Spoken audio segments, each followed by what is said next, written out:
11-র পরের যে অঙ্কগুলো আছে তার মধ্যে 12, 14, 15 এই 3টা নাম্বারে যতগুলো অঙ্ক আছে সব অঙ্ক বাদ। কেমন? এগুলো আমরা কোনোদিনও করব না, ঠিক আছে? তাহলে আমাদের 13-র অঙ্ক করা লাগবে। 13-র 1 নাম্বারটা আমরা দেখেন কি লেখা, ওয়াই অক্ষের উপরে স্থিত যে বিন্দু, তো ওয়াই অক্ষের বিন্দুর উপরে যে এক্স এর মান 0 এটা তো আমরা আগে থেকেই জানি, তাই না? এত রেখার দূরত্ব, তাহলে ধরেন রেখাটা হলো 3x 4x না 4x minus 3y minus 10 equal 0, আমাদের যেরকম দরকার সেরকম বানাই নিলাম। আর ওয়াই অক্ষের উপরের যে বিন্দুটা সেটারে আমরা 0 কে বলতে পারি, কোনো অসুবিধা আছে? ওয়াইয়ের মানটা কে বললাম, তাহলে এই যে দূরত্ব সেই দূরত্বটা বলছে 4। 13-র 2 নম্বর অঙ্কটার দিকে একই সাথে দেখেন, এক্স অক্ষের উপরে স্থিত যে বিন্দুগুলি হইতে এত রেখার উপর অঙ্কিত লম্ব, তাহলে এক্স অক্ষের উপরে বিন্দু হলে খালি, তাই না, ওয়াইয়ের মানটা 0 হইতো, তখন আমরা তার স্থানাঙ্ক বলতাম h0, বোঝা গেল? এটা 0 কে আর ওটা বলতাম h0, তাহলে সেইখান থেকে h এর মান বের হইতো, আর এখন এখান থেকে k এর মানটা বের হবে। কেমন? তার থেকে আমরা স্থানাঙ্কগুলো পাবো। তো দেখেন এই দূরত্বটা বলে দিছে 4, তার মানে 0k থেকে, তাই না, এটার দূরত্ব 1 নং রেখা না, 1 নং এর দূরত্ব।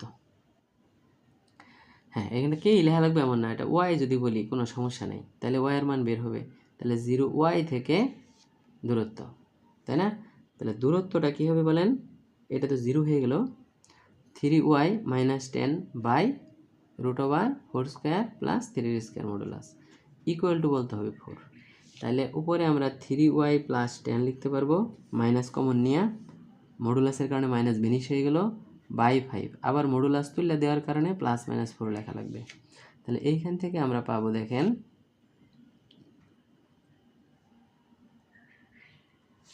কেমন, তাহলে মানগুলো, তাহলে ওয়াইয়ের ভ্যালু দুইটা, একটা -10 আর একটা 10/3 আসে, একবার প্লাস নিলে আর একবার মাইনাস নিলে, ওইভাবে লিখবেন। এখন যেটা, তাহলে স্থানাঙ্ক কিন্তু 0y বলছিলাম, তাই না? অতএব নির্ণয় স্থানাঙ্ক,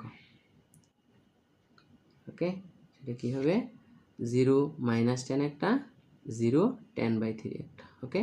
তাহলে একইভাবে 13-র 2 নম্বর এক্সের জন্য যেহেতু, তাহলে আমরা বলছিলাম h0 অথবা x0 বলতে পারেন, কোনো অসুবিধা নেই, ওকে।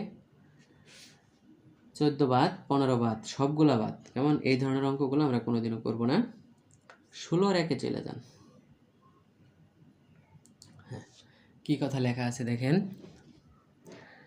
একটি সরলরেখার সমীকরণ নির্ণয় করো যা x অক্ষের সাথে 60 ডিগ্রি কোণ উৎপন্ন করে। তা কেউ যদি x অক্ষের সাথে 60 ডিগ্রি কোণ উৎপন্ন করে তাহলে তার ঢাল এইভাবে হয়ে যায়, তাই না, tan 60 মানে √3, এবং মূলবিন্দু থেকে 4 একক দূরে অবস্থিত। তাহলে রেখাটা কিন্তু মূলবিন্দু দিয়ে যায় না, মূলবিন্দু থেকে 4 একক দূর দিয়ে যায়। তার মানে ধরেন এটা x অক্ষ, এটা y অক্ষ, এটা মূলবিন্দু, তাহলে তার থেকে 4 একক দূর দিয়ে গেল। কেমন? এটা 0 0 বিন্দু, আর এই রেখাটাই হলো আমাদের, ওই যে বলেন তো, শুধু ঢাল থাকলে আমরা সমীকরণ কোনটা ব্যবহার করতাম? শুধু ঢাল থাকলে, কোনো বিন্দু নাই। হ্যাঁ, 4 নাম্বারটা, y = mx + c, তাহলে এই রেখার সমীকরণ বলতে হবে y = √3x + c। কিন্তু অঙ্ক করার জন্য তো একটু আদর্শ প্যাটার্ন লাগবে, বোঝা গেল? তাহলে এইভাবে লিখে নিলেন। এখন 0 0 থেকে এই রেখাটার দূরত্ব 4 বলেই দিছে, তাহলে 0 0 থেকে দূরত্ব, ওকে, সেই দূরত্বটা হলো x এর জায়গায় 0, এর জায়গায় 0, তাহলে উপরে থাকবে শুধু c, নিচে থাকবে √, ওই যে √3² প্লাস 1² বা -1², কেমন, মডুলাস ইকুয়াল টু কত বসাবেন, 4। তার মানে এইখান থেকে আমরা c বাই, এটা 3 আর 1 4, রুট করলে হবে 2, মডুলাস তুলে দিলে ওই পাশে +-4, তাহলে c এর মান আসবে +-8। তার মানে নির্ণেয় সমীকরণ √3x - y +-8 = 0। তো এই অঙ্কে আর কিছু করতে বলে নাই, কেমন? পরেরটা 2 নম্বর দেখেন, এমন সরলরেখার সমীকরণ নির্ণয় করো যার ঢাল -1 এবং মূলবিন্দু থেকে যার দূরত্ব 4। সব ঠিক আছে, এখানে তাও তো আমাকে ঢালটা বের করে নিতে হয়েছিল, ওখানে ডালটা দেওয়াই আছে, তার মানে আমরা সরাসরি তার জন্য অঙ্ক করতে পারবো। দেখেন y equal to -1 into x plus c, তার মানে আদর্শ প্যাটার্নে নিলে x plus y minus c equal to 0। ওই যে 0 0 থেকে দূরত্ব, তাহলে দূরত্বটা উপরে হলো -c/√1² plus 1² modulus equal two 4। তাহলে আমরা এখান থেকে c ইকুয়াল টু +-4√2 পাবো ফাইনালি। কেমন? তাহলে বসায় দিলে অঙ্ক হয়ে যাবে। তো নির্ণয় সমীকরণ x + y +-4√2 = 0। কেমন? তাহলে 16 পর্যন্ত চলে গেছি আমরা। 17 নম্বর আছে আর একটা মাত্র অঙ্ক বাকি। তো কি লেখা দেখেন, একটি বর্গক্ষেত্রের দুই বাহু এত এবং এত। ওই যে আমরা এর আগেও একটা অঙ্ক করার সময় সামান্তরিক বলছিল এবং দুইটা বাহু দেওয়া ছিল, আমরা কিন্তু বলছিলাম চেক করে নিতে হবে যে ওই বাহুগুলা কি সন্নিহিত বাহু নাকি সমান্তরাল বাহু। কেমন? তাহলে সন্নিহিত হইলে এক ধরনের চিন্তা, সমান্তরাল হইলে কিন্তু আরেক ধরনের। তো এই ক্ষেত্রে একটু চেক করে দেখেন, x দুইটার সহগের অনুপাত হলো 6/3 মানে 2, y দুইটার সহগের অনুপাত হলো -8/-4 তার মানে 2। তার মানে এরা দুইটা সমান্তরাল রেখা আছে, এটা শিওর। কেমন? পরিষ্কার? তাহলে আমরা এটা চেক করেও দেখতে পারতাম, এমনিও বলে দিলাম। কেমন? তাহলে এই রেখাটা 6x - 8y + 5 = 0, আর তার সমান্তরাল রেখাটা হলো 3x - 4y + 10 = 0। তাহলে আপনি এইভাবে চেক করে আঁকবেন। এবং বর্গ যেহেতু বলছে, তার মানে এখানে আরও দুইটা রেখা লাগবে, তাই না? এগুলা বড় করে দিলেও কোনো সমস্যা নাই। এখন প্রশ্ন কি ছিল দেখেন, একটি বর্গক্ষেত্রের দুই বাহু এত এত, রেখা দুইটির উপর অবস্থিত, এর ক্ষেত্রফল নির্ণয় করা গেছে। তাহলে বলেন তো এই বাহু থেকে মানে এই রেখা থেকে এই রেখার দূরত্বটাকে ডি বললে ডি কি বের করা যাবে না? হ্যাঁ, রেখা থেকে রেখার দূরত্ব। কিন্তু এইরকম থাকলে হবে না, রেখা থেকে রেখার দূরত্ব থাকলে মনে আছে তো একই লেহান বানিয়ে নিতে হয় সহগগুলা। তাহলে এটা 2 দিয়ে ভাগ করে দিলে 3x - 4y + 5/2 = 0। এখন আমরা ডিটা বের করি।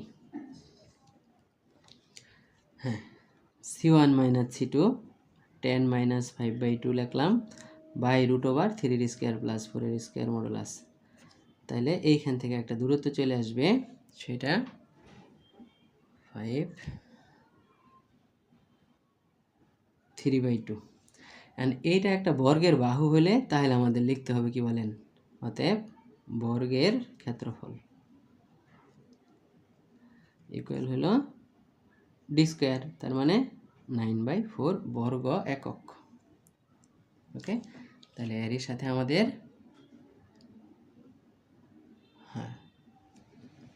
চ্যাপ্টার 3.7 সব অঙ্ক শেষ হয়ে গেল। তাহলে আমরা যেই যে অঙ্কগুলো বাদ দিতে বলছি সেরকম নম্বর আছে শুধুমাত্র 12, 14, 15, এই 3টা নম্বরের অঙ্ক। আর হ্যাঁ, আর তেমন একটা অঙ্ক আমরা বাদ দিই নাই পুরাপুরি। হ্যাঁ, ওই যে 8-এর 6, তাই না? তাহলে বাদ হচ্ছে ওইটার সাথে 8-এর 6, এটা বাদ। কেমন? এই আর কোনো অঙ্ক বাদ নাই, মোটামুটি আমরা করতে পারবো। কেমন? তাহলে অঙ্কগুলা করার পরে আমাদের একটু সিদ্ধান্ত নিতে হবে যে কি থাকলে আমরা কি করতেছি। এই জন্য অঙ্কগুলো একটু পড়া, কেমন, কোন সময় কোন সূত্র ব্যবহার করছেন এটা দেখতে হবে। আবার বলছি, আমরা সূত্র কিন্তু সব মিলে ওই 10টাই ব্যবহার করি সরলরেখার অঙ্কের জন্য। 3.6 আমরা ওই 10টার মধ্যে দিয়েই কাজ করছি, 3.7এও কিন্তু ওদের মধ্যে থেকেই কাজ করতেছি। কিন্তু একই চ্যাপ্টারে সব সূত্র ব্যবহার করি নাই আমরা। কেমন? যেমন এইখানকার জন্য আমরা বেশি ব্যবহার করলাম হলো সমদ্বিখণ্ডক রেখা, আর হলো এই যে শেষে আইসা ঢাল আর এক বিন্দুগামী, মানে কিনা ঢাল থাকলে যে রেখা 4 নাম্বারটা, তাই না? সো এগুলো একটু মাথায় রাখতে হবে। ওকে, হ্যাঁ, সামারি করাটা ইম্পর্টেন্ট। আমি কি কি কাজ করলাম সেটা করার পরে যদি কখন কি করলাম এটা না বুঝতে পারি, তাহলে পরবর্তীতে অঙ্ক চেনা যাবে না, এটা একটা বিরাট বড় সমস্যা তৈরি হয়ে যাবে। কেমন? ধন্যবাদ।